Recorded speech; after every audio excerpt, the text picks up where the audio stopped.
जय शिव शंकर, जय महादेव। भक्तों आज हम बात करेंगे श्रवण मास की। सावन में भोले शिव शंकर शिव जी की साधना क्यों आवश्यक है, क्यों ओमकार पर ध्यान लगाना आवश्यक है, क्यों शिव जी का आशीर्वाद पाना श्रवण मास में बहुत आवश्यक है। इस टाइम शिव जी को ज़्यादातर पशुपतिनाथ के नाम से ज़्यादातर संबोधित किया जाता है। वैसे तो सारे साल किया जाता है, बट इस टाइम ड्यूरेशन में ज़्यादा किया जाता है। क्यों? क्योंकि श्रवण मास में, सावन में जैसे प्रकृति में चेंजेस आते हैं, फूल खिल जाते हैं, सब कुछ हरा भरा हो जाता है, वर्षा इतनी होती है और वर्षा प्रकृति को शुद्ध बना देती है। जैसा कि मैंने आप सभी भक्तों को पहले बताया कि whatever is outside is inside you. तो प्रकृति में जैसे चेंज आ जाता है, वर्षा प्रकृति को शुद्ध कर देती है, वो प्योर कॉन्शियसनेस को उजागर कर देती है। वैसा ही आपके शरीर में चेंजेस आते हैं। प्योर कॉन्शियसनेस जागृत करने का ये बहुत ही एक प्यारा अवसर होता है। पशुपतिनाथ, पशु इस नाम में किसे कहा गया है? पशु कहा गया है उन सारी चेतनाओं को जो कि क्रोध, अहंकार, लोभ, मोह में बंधित हैं और जिनकी कॉन्शियसनेस उस वजह से जागृत नहीं हो पा रही है। तो इस समय, तो जब इस टाइम ड्यूरेशन में वो साधना करते हैं, ध्यान करते हैं, जाप करते हैं, तो वो इन बंधनों से मुक्त हो सकते हैं। क्योंकि प्रकृति में जो चेंजेस आते हैं वही शरीर में चेंजेस आते हैं। इस समय जिन भी आत्माओं को मुक्ति नहीं मिली होती है, उन्हें क्षण भर में ही मुक्ति मिल जाती है। जो एक डायमेंशन में फंसे रहते हैं, प्रेत बाधा में फंसे रहते हैं, उन्हें प्रेत बाधा से निकालकर मुक्त किया जा सकता है, आगे का राह दिखाया जा सकता है। तो वो है सावन। पति कहते हैं, पशुपतिनाथ में पति का अर्थ है मार्गदर्शन देने वाला, जो मार्गदर्शन देता है। ठीक है, तो पशुपतिनाथ केवल इंसानों में नहीं, जानवरों में भी जो है कॉन्शियसनेस जागृत होती। इस सावन में आपको एक बात बताता हूं कि इस सावन में मैं एक जगह साधना करने गया पहाड़ों पर, और वहां पे मैंने कंटिन्यूसली नियर अबाउट 11 दिन साधना करी। और उस साधना करने के बाद जो जो मुझे एक्सपीरियंसेस फील हुए, जो जो मेरे सामने मैजिकल चीज़ें हुई, वो मैं आपके साथ साझा जरूर करना चाहूँगा। एक था नाग देवता का इंसिडेंट, कि मुझे पहले ही पता लग गया कि इस राह से कोई नाग देवता गुजरने वाले हैं। तो जहाँ मैं साधना कर रहा था वहाँ पे कुछ और भी लोग साधना कर रहे थे।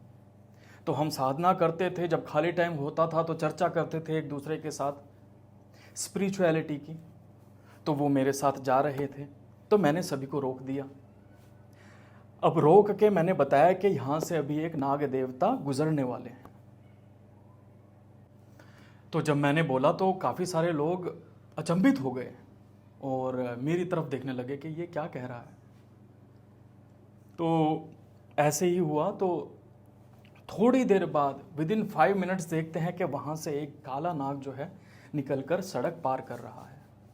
तो बहुत ही अचंभित हो गए और बहुत ही आकर्षित भी हो गए और पूछने लगे कि आपको ये कैसे पता था कि यहाँ से एक जो है सांप जो है, काला नाग जो है निकलने वाला है।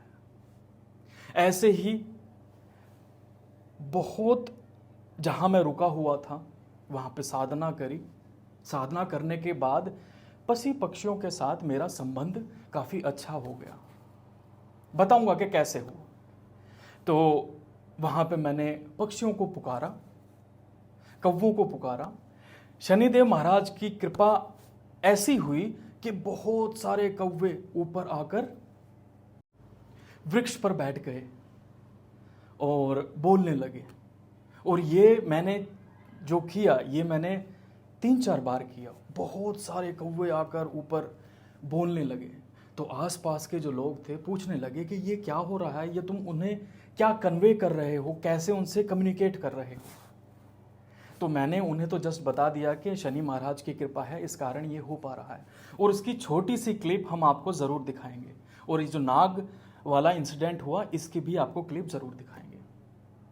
तो मैं ये क्यों आपके साथ ये बात जो है साझा कर रहा हूँ, ये इस करके साझा कर रहा हूँ कि सावन के समय जब पवित्र आत्मा, प्योर कॉन्शियसनेस आपके अंदर जागृत हो जाती है, तो आप वननेस की डायमेंशन में पहुंच जाते हो। वननेस मतलब के एकता। हमारे सभी के अंदर वो एक ही किरण।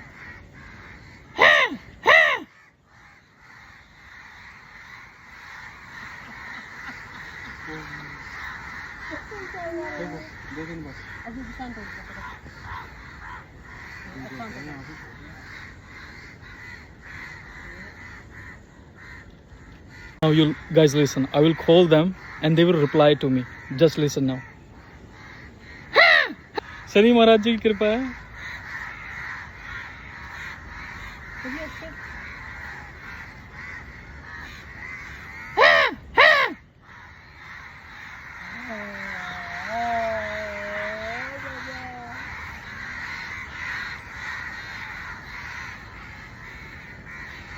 Now it happens to me wherever I go and I call them, they come. Jai Shani Maharaj. Om Sham Shanicharaय Namaha. करोमि देवेश नागेन्द्रहरभूषण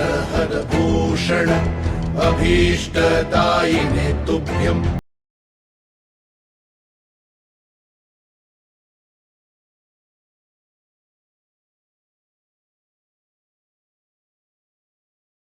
तो जब आप इन सभी चीजों में बंधित ना होकर, आपकी चेतना जब अहंकार में, क्रोध में बंधित नहीं होती है, तो आप प्योर कॉन्शियसनेस अपने अंदर उजागर कर लेते हो और वो सारे बंधन अंदर के टूट जाते हैं। ये श्रवण मास का एक उपहार है, शिव शंकर जी का एक उपहार है। केवल इस टाइम ड्यूरेशन के दौरान केवल शिव जी से वरदान ही नहीं मांगा जाता,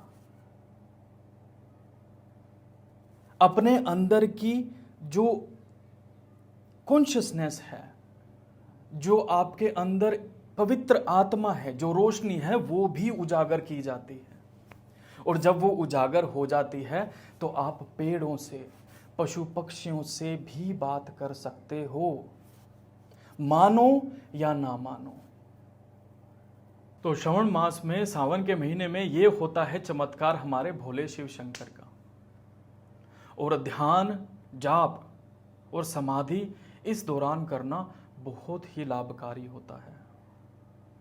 देखिए, शिवलिंग पे जाइए, आप दूध चढ़ाइए, बेलपत्र चढ़ाइए, जल चढ़ाइए, वो तो बहुत अच्छी बात है, लेकिन आपको अपने अंदर जागृति लाना उसके साथ बहुत आवश्यक है। ठीक है, नहीं तो बाहरी माहौल बनाकर जब आप अपने अंदर काम नहीं करोगे तो आपको वो प्योर कॉन्शियसनेस महसूस कैसे होगी?